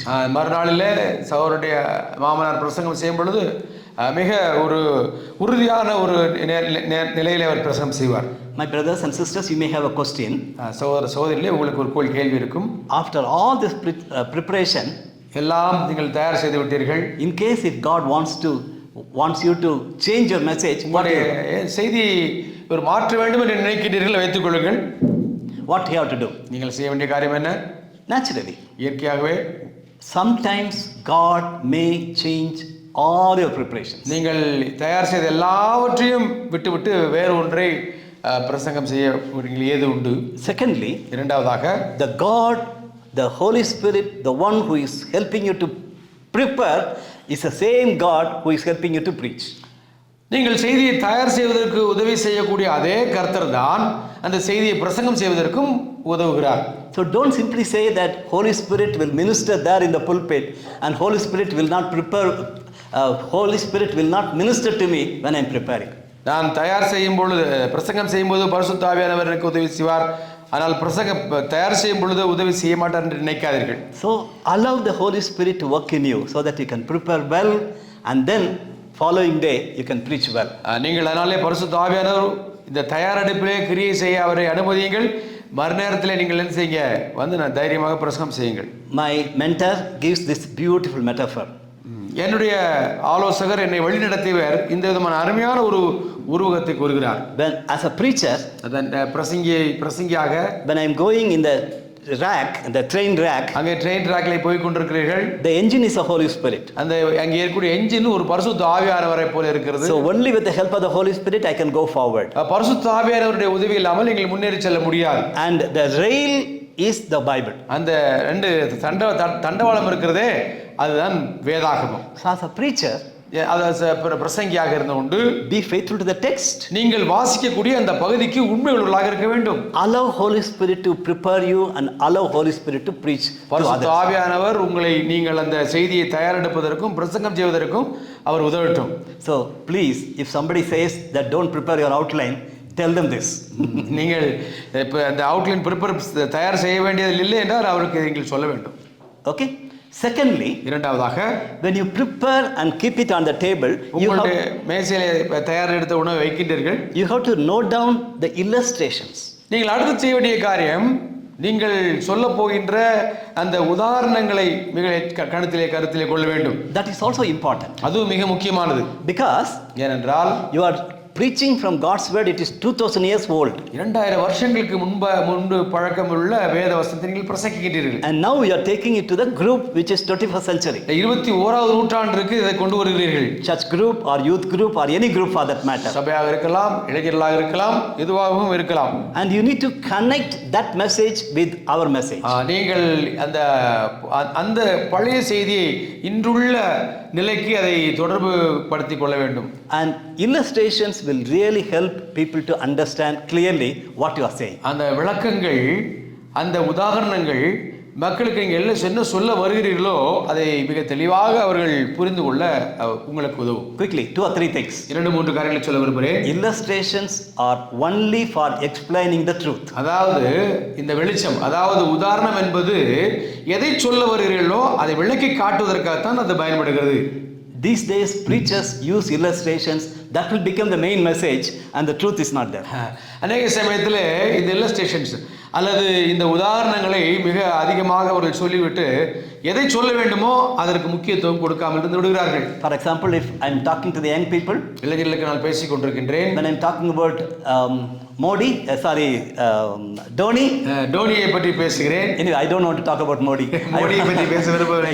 Okay, I want to talk to them about Dhoni. நான் டோனி என்பவரை பற்றி பேசுகிறேன். I can see that young people are excited. இளைஞர்கள் டோனியை பற்றி பேசும் பொழுது அவர்களுக்கு முகத்திலே உள்ள பிரகாசத்தை நான் பார்க்க முடிகிறது. And as a preacher I am excited. அது எனக்கும் தான் அது பெரிய உற்சாகம் அளிக்கிறது. I leave the Bible. நான் வேதத்தை விட்டு விடுகிறேன். And I talk only about CSK and about Dhoni. அங்கே டோனியை பற்றி இந்த சிஎஸ்கே பற்றி மட்டுமே பேசிக் கொண்டிருக்கின்றேன். We have to be careful. நாம் எச்சரிக்கையாக இருக்க வேண்டும். Some of us wanted to give a powerful story. For example, நாம் மிக வல்லமையுள்ள ஒரு கதையை சொல்ல விரும்புகிறோம். For example, this morning in the WhatsApp I got a message, very disturbing message. இந்த காலையிலே நான் வாட்ஸ்அப்பிலே மிக என்னை வருத்தப்படுத்தக்கூடிய ஒரு செய்தியை கண்டு பார்த்தேன். One boy by name Matthew in Chennai, 22 years old, mechanical engineer, met with an accident and funeral is going to be 3 o'clock. பாருங்கள், இந்த காலையிலே அந்த மெக்கானிக்கல் என்ஜினியர் ஒரு பையன் இறந்து விட்டார். funeral 3 மணிக்கு இருக்கு. Road accident. அது சாலை விபத்து. I was imagining about the parents. I am imagining about the friends. அவருடைய பெற்றோர்கள், நண்பர்கள்.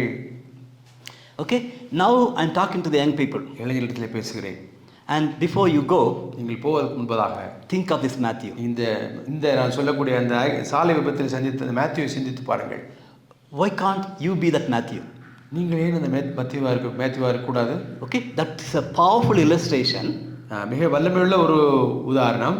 But I should not miss the message and focus on that illustration. நான் சொல்ல வரக்கூடிய காரியத்தை மிக சிறப்பாக சொல்ல வேண்டும். அந்த இல்லஸ்ட்ரேஷனை, அந்த உதாரணத்தை மிகைப்படுத்தி விடக்கூடாது. Okay, otherwise people will go with a fear. I should not be like that Matthew. நான் மேத்யூ போல் இருக்கக்கூடாது, நான் வந்து என்ன செய்யக்கூடாது, இனிமேல் பக்கி ஓட்டக்கூடாதுன்னு நினைக்கிறேன்.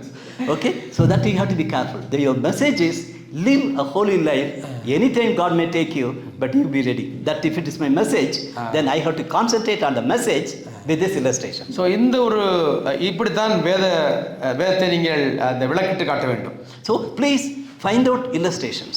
நீங்கள் இது போன்ற அந்த இல்லஸ்ட்ரேஷன்ஸ் இதெல்லாம் நீங்கள் சேகரிக்க வேண்டும். It's better to write down in your notebook. If you have notebook for illustrations, keep notebook, or if you have a laptop or a computer, put all your illustrations together. நீங்கள் உங்களால் சந்திக்கக்கூடிய இந்த illustrations எல்லாம் என்ன செய்யுங்க, சேகரித்து வைங்க, கம்ப்யூட்டரிலோ நோட்டிலோ எழுதி வைங்கள். And in these days I found out talking about World War I and World War II, nobody is interested. அதாவது முதலாம் உலக யுத்தம், இரண்டாவது உலக யுத்தத்தை பற்றி பேசுவதில் யாருக்கும் விருப்பம் இல்லை. They want to be very relevant. இன்னைக்கு உள்ள காரியத்தை பேசுங்க. And then they want to be very real. அது இன்னைக்கு அது உண்மையானதாக இருக்க வேண்டும். Maybe 20 years back, 30 years back, I heard many illustrations. All are hypothetical. 20 வருஷத்துக்கு முன்பதாக ஒரு கற்பனை உதாரணத்திற்கு சொல்லக்கூடிய பல காரியங்களை நான் கேட்டிருந்தேன். Even my grandchildren are not interested to hear such stories. என்னுடைய சின்ன குழந்தைகள் கூட, பேர குழந்தைகள் கூட இது போன்ற காரியங்களை கேட்பதில் அவர்களுக்கு விருப்பம் இல்லை. They just want to check with me whether it is really happened or உண்மையிலே நடந்ததா இல்லையா என்பதை பற்றி அவர்கள் அறிய விரும்புகிறார்கள். If so, இப்போ அப்படி என்றால் as a preacher, how much you have to be careful. நீ எவ்வளவு பிரசங்கியாக எச்சரிக்கையாக இருக்க வேண்டும். Okay, thirdly, மூன்றாவதாக, please note down your introduction and application. நீங்கள் உங்களுடைய முகவுரையும் நீங்கள் மக்கள் என்ன செய்ய வேண்டும் என்று நினைக்கிறீர்களோ அதை கருத்திலே கொண்டு வாருங்கள். So that is important. அது மிக மிக முக்கியமானது. See how we start. எப்படி ஆரம்பிக்கிறோம்? The group is going to be with you. அந்த மக்கள் எல்லாம் உங்களோடு கூட இருக்க போகிறார்கள். One of my good friends who helped me a lot, he is an English professor in St. John's College, Palayamkottai. பாளையங்கோட்டையிலே சென்ட் ஜான்ஸ் காலேஜிலே உள்ள ப்ரொஃபஸர் எனக்கு மிகவும் உதவி செய்தார். He will say, Billy, write down first 3 sentences what you preach or what you are going to say. நீங்கள் சொல்ல போகின்ற முதல் 3 வரிகளை நீங்கள் எழுதி வையுங்கள். As an English professor, he can just think, okay, I can just go and talk. No, he will write down. ப்ரொஃபஸராக இருந்தோண்டு அவர் நினைத்து சொல்லலாம், ஆனால் எல்லாவற்றையும் அவர் எழுதி வைத்திருக்கின்றார். That was very helpful suggestion to me. அது எனக்கு அவர் சொன்ன உதாரணம் எனக்கு மிக பயனுள்ளதாக இருந்தது. Then I had to plan properly introduction. அதை மிக எச்சரிக்கையாக நான் அதை முன்னுரையை தயார் செய்ய வேண்டும். As a preacher, I get very good critical comments from my wife. என்னுடைய சகோதரனுடைய மனைவியிடமிருந்து அவர்கள் சகோதரி நல்ல ஒரு விமர்சனத்தை கொடுப்பார்கள். Most of the time I will get a comment from my wife saying that your introduction is too long.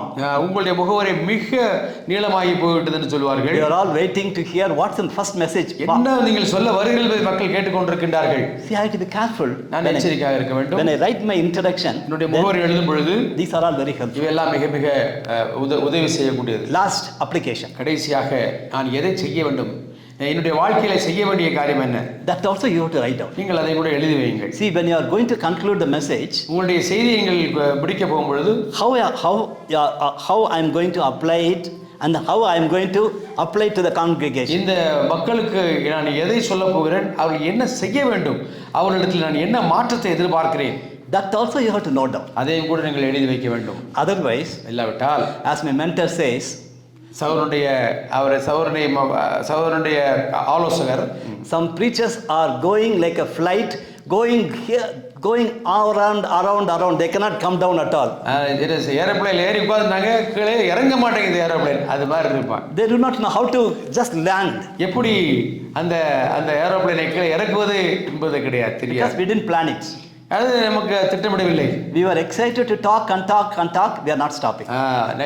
நான் ரொம்ப பேச ஆசைப்படுகிறேன், ஆனால் வெனிசியல ஃப்ளைட் இறங்க மாட்டேங்குது. So when you keep your message outline and these things clear in your table, naturally you can communicate to others in a powerful way. நீங்கள் எல்லாவற்றையும் மேஜையில் தயாராக வைத்திருக்கும் பொழுது உங்களுக்கு அதை கேட்பதற்கு மிக வல்லமையாக பிரசங்கம் செய்ய முடியும். Thank you so much for giving me this privilege of sharing my heart and experience with you. நல்ல அருமையான ஒரு சந்தர்ப்பத்தை எனக்கு கொடுத்தீர்கள். என்னுடைய இதயத்தை உங்களோடு கூட பங்கு வைக்க உதவி செய்தீர்கள். மிக நன்றி. by 2 o'clock. Free by 2 o'clock? I'll be free. You can complete. Okay. நம்ம சகோதரர் 2 மணிக்கு வந்துருவாரு. நீங்க வர தயாரா? பழைய காலத்துல ஒரு ஸ்டே, நாங்க ரெடி நீங்க ரெடி என்று ஒரு ஸ்டேட்மெண்ட் இருந்துச்சு ஒரு 20 வருஷத்துக்கு முன்னாடி. That's it. Brother told me for a short time in the afternoon. That time I'm going to talk about how to present. இந்த தயாரித்த இந்த காரியங்கள்லாம் எப்படி பிரசங்கிப்பது என்பதை குறித்து நான் உங்களோடு கூட நான் பகிர்ந்து கொள்ள Thank you, brother. Thank you brother.